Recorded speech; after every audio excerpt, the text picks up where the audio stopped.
नमस्कार दर्शकों, आज हम भगवद गीता के प्रथम अध्याय अर्जुन विषाद योग के श्लोक संख्या 3 से 10 तक का गहराई से अध्ययन करेंगे।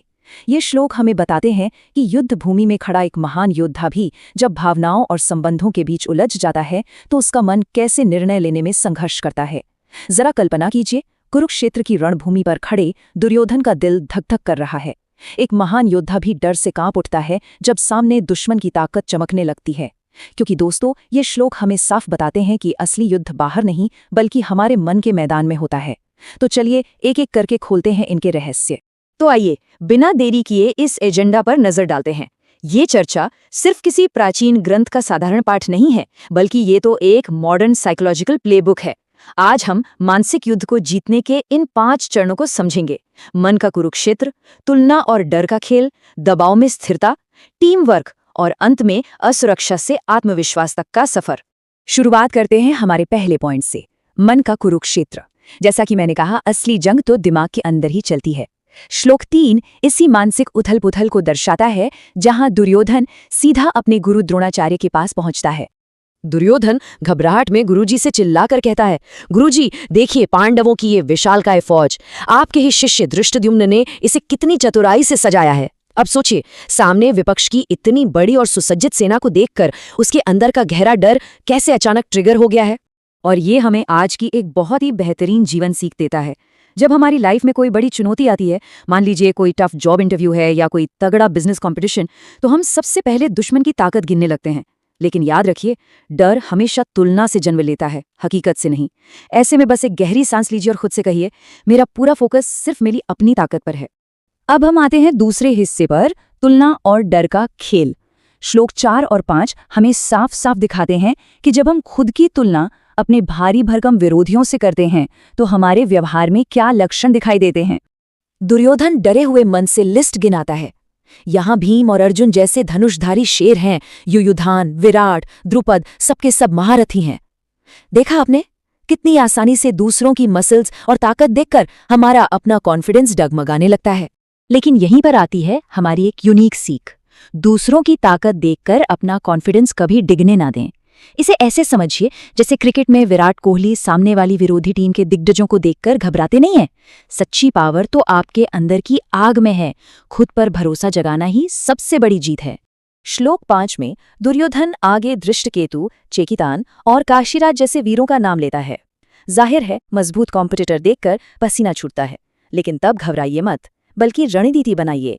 बिल्कुल वैसे ही जैसे एक समझदार किसान ड्रिप इरिगेशन यानी बूंद बूंद सिंचाई का इस्तेमाल करके भयंकर सूखे में भी अपनी फसल उगा लेता है। अच्छी प्लानिंग ही असली गेम चेंजर होती है। चलिए अब आगे बढ़ते हैं श्लोक 6 की तरफ और बात करते हैं दबाव में स्थिरता की ताकत पर।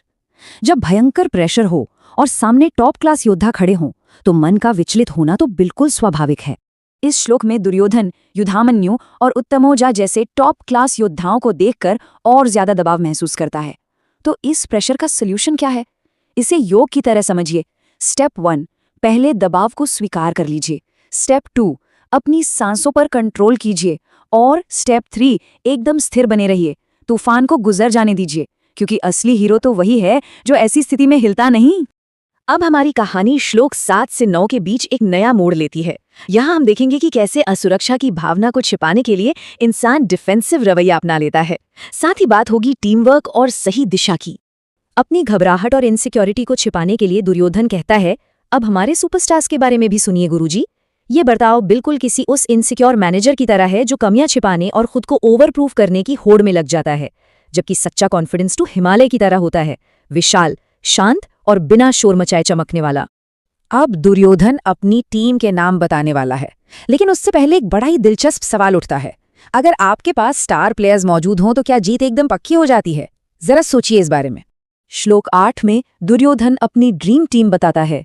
आप, भीष्म, कर्ण, कृपाचार्य और अश्वत्थामा। ये नाम सुनकर लगता है कि जीत तो पक्की है, लेकिन कड़वा सच ये है कि बिना एकता और तालमेल के ये अलग अलग स्टार खिलाड़ी कोई मायने नहीं रखते।